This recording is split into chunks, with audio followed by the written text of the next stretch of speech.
اسلام آباد میں تقریب سے خطاب کرتے ہوئے وزیر اعظم نے کہا کہ حکومت مفاہمت کی پالیسی پر عمل پیرا ہے۔ انہوں نے کہا کہ اتفاق رائے سے مشکل ترین حالات پر بھی قابو پایا جا سکتا ہے۔ آپ آئیں ہمارے قریب، آپ ہمیں پہلے کسی طریقے سے کسی کسوٹی پر پرکھ تو لیں کہ ہماری نیت کیا ہے۔ جب ہم فیصلے کریں گے، اگر آپ آج نہیں کہتے تو عوام الناس کہیں گے، پاکستان کے عوام کہیں گے کہ ہم بھی نیک نیت ہیں۔ جب سارے نیک نیت ہیں تو پھر پاکستان انشاءاللہ تعالی ترقی کی منازل کیوں نہیں طے کرے گا۔ راجہ پرویز اشرف نے متفقہ الیکشن کمشنر کو جمہوریت کی فتح قرار دیتے ہوئے کہا کہ اس سے عالمی سطح پر پاکستان کے وقار میں اضافہ ہوا۔ ان کا کہنا تھا کہ پیپلز پارٹی غریب اور مڈل کلاس افراد کی جماعت ہے۔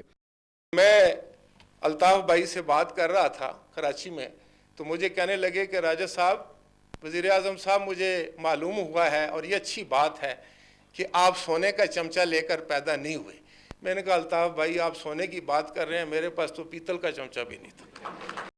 وزیر اعظم کا کہنا تھا کہ پیپلز پارٹی اور اتحادی جماعتیں بھی سپریم کورٹ کا اتنا ہی احترام کرتی ہیں جتنا اپوزیشن جماعتیں دعویٰ کرتی ہیں۔